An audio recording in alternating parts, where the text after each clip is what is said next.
Here's a film that was suggested by a Cracks follower, Roger, who sent an email a while back saying, "I thought of a film that slipped through the cracks.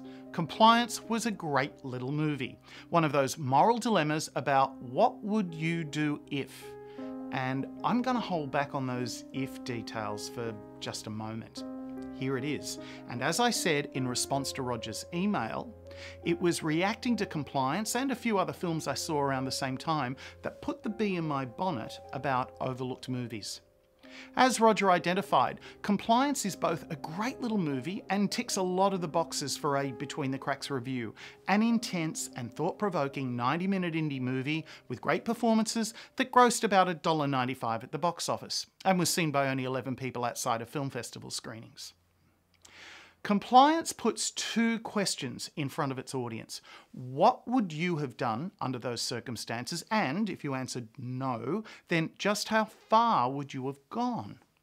Watching the film, I'm guessing different people will have quite different escape points where they go, "Oh, no, at that point I'd stop doing that," or "all right, maybe at that point."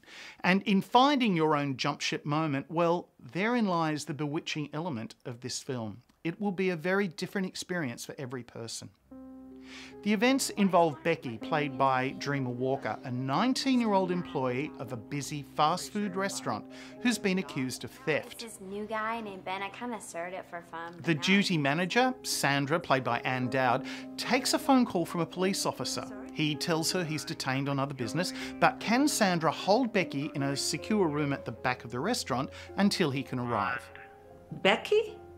Becky. Sandra complies. Well, she's assisting the police and it's not an unrealistic request, right? What happens beyond that point is a fascinating study in the power of suggestion and the willingness of people to slavishly follow instructions from authority figures.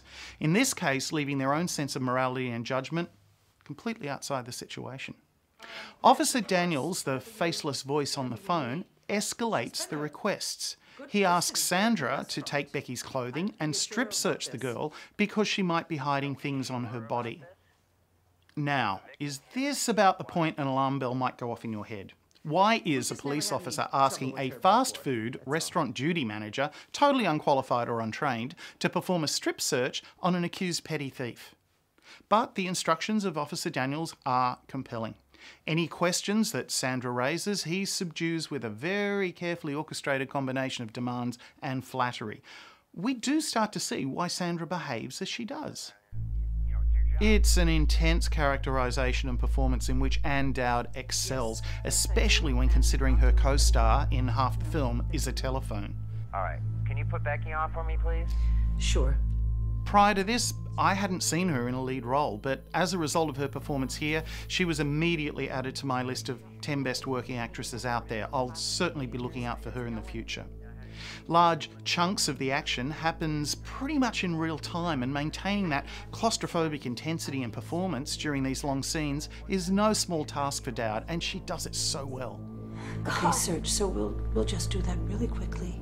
I'll get Marty. By avoiding too much time compression and retaining every word and pause that might exist in a real conversation, the film feels less like a drama and more like a documentation of events, as if they're playing out in real time and a couple of cameras are conveniently capturing it for us to voyeuristically observe.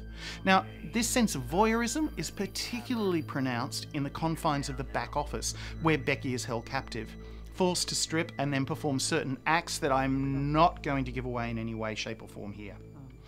These scenes could have been pushed down the path of many an exploitive horror movie where the distress and undress of a young woman is turned into, let's face it, titillation for half the audience. Not here. Not a hint of it. Any of that is totally squashed before it can happen. And what makes Becky's dilemma all the more horrific is we realise the abuse towards her is being administered by a compliant but totally manipulated intermediary. There really are two victims in the scene, not one. Now this is where writer-director Craig Zobel really plays with our heads and our emotions.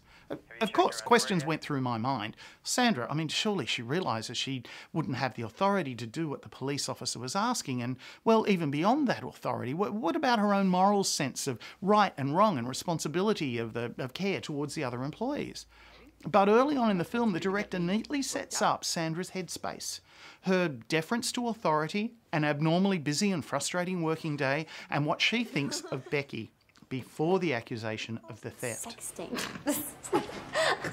We, as the audience, start to comply with the reasons we're given by the director, just as Sandra complies with the reasons given by Officer Daniels. A little spooky. It's a case where the Milgram experiments from the early 1960s have resurfaced outside of the confinement of a laboratory in a real-world setting. In the Milgram experiments, regular people were convinced to administer electric shocks to others if they answered questions incorrectly in a quiz. The people conducting the experiment, the guys in the white coats, the authority figures, told the participants to continue giving the shocks even though they could hear the pain being inflicted when they complied with the instructions.